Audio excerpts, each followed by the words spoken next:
যাইব তারা আমাদের এই জায়গায় যে খবর দখল করছে আমরা কিভাবে উড়াইতে হয় এই পথ আমাদের ভালো করে জানা আছে। পাশাপাশি অবিলম্বে এই মিথ্যা সত্যকর্মের সাথে যারা জড়িত আছে যদি টাকা লাগাক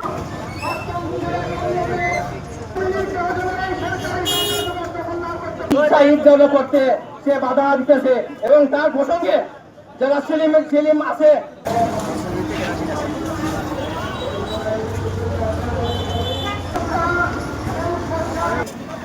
মিথ্যা এবং বানোয়াট একটি মামলা আর সে বলে সে অনেক বড় নেতার দাবি জানাচ্ছি।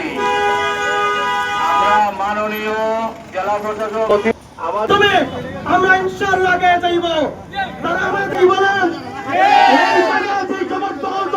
আজকের যে এই মানববন্ধন ইরামিয়া এই যে সফি ইরামিয়ার অন্যায় অত্যাচার জুলুম জালিম এই যে আমাদের ভূমিদস্য ইরামিয়ার জায়গা আজকে 25 বছর আগে সাবেক চেয়ারম্যান চৌধুরী নিজবাবুবাড়ি লিটনের নেতৃত্বে তার বাইনা সেলিম তার মাধ্যমে 25,000 টাকা এই সাধারণ খেটে খাওয়া মানুষ সাধারণ নিরীহ মানুষ তার টাকাটা 25,000 টাকা দেওয়া হয় স্টাম্পের মাধ্যমে লিখিত হয়।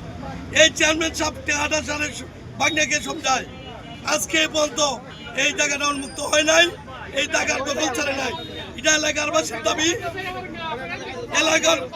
এলাকার দাবি। আমাদের মিটিংয়ে আমাদের মাননীয় এমপি মহোদয় সংসদে আমাদের সংসদ মাননীয় সংসদের হুইপ জিকে ঘোষ ওনার মিটিং বলছে আমাদের এসিলেন মহোদয় যে আপনাকে ভূমিদস্যু আজকে তো ভূমিদস্যু আছে এটা আপনি দেখবেন। একজন বাহিকরা সে জহিরুল ইসলাম সেলিম সে কি করে অন্য পেজ থেকে কি করে ছবি পোস্ট করে আনে বলে যে আমি অমুক নেতার সাথে অমুক মন্ত্রীর সাথে অমুক সাহেবের সাথে আমি চলাফেরা আমি এটা দেখে নিব।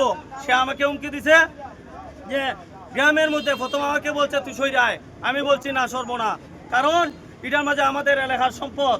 সে আমাকে অনেকবার জোরজবস্তি বলছে তুই সরে আয়, তুই যদি বাঁচতে থাক। আমি বলছি না, আমি নালে মরলেও মরে যাব, তবু আমি সর্বনায়ক পাও।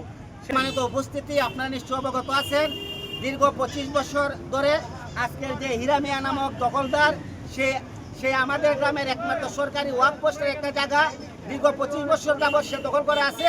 ওই জায়গাটা একসময় আমরা গ্রামবাসী সকলে মিলে 25,000 টাকা দিছিলাম। তারই বাজনা বিএনপির এক নেতা পরিচয় দেয়। আমরা জানি সে বিএনপির কোনো পদ পদবিতে নাই, সে বিএনপির নেতা বলে পরিচয় দেয় জহিরুল ইসলাম সেলিম। তার মাধ্যমে তারা আমরা 25,000 টাকা দিছিলাম। ওই জায়গাটা যদি ছেড়ে দেয় আমরা গ্রামবাসীদের তো এই জায়গাটা ব্যবহার করতে পারি। এই 25,000 টাকা নেওয়ার পরও সে যখন ছাড়ে নাই, তারপরে আমরা দীর্ঘ 25 বছর পরে আজকে আমাদের হবিগঞ্জ স্বাস্থ্যগঞ্জ লাগাই মাননীয় এমপি মহোদয় জাতীয় সংসদের হুইপ আলহাজ জিকে ঘোষ ভাইয়ের নির্দেশে হবিগঞ্জ সদরের সহকারী কমিশনার এবং আমাদের 5 তঙ্গুপা union chairman Sardar M A মন্নানের নেতৃত্বে আমরা এই জায়গাটা উন্মুক্ত করতে পেরেছি। যখন আমরা এই জায়গাটা উন্মুক্ত করছি, এসিলেন এবং তহসিলদারকে আমরা গ্রামবাসীর পক্ষ থেকে সহযোগিতা করছি।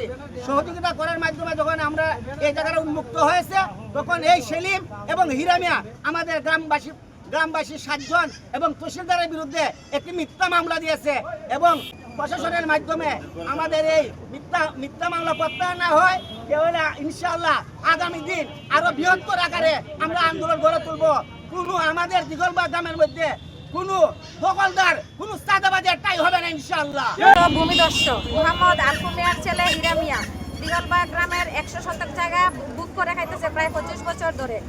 এই জায়গাতে গ্রামের মান্যগণ্য ব্যক্তিরা ঈদগাহ প্রতিষ্ঠান করার জন্য এই বালতি সেলিম, চন্দনের ফুলা, জহিরুল ইসলাম সেলিম সে মান্যগণ্য ব্যক্তিদের উপর আমরা আজ আকর্ষণ করে বলতে আমরা কি হইছি সবাই কি বলেন ঠিক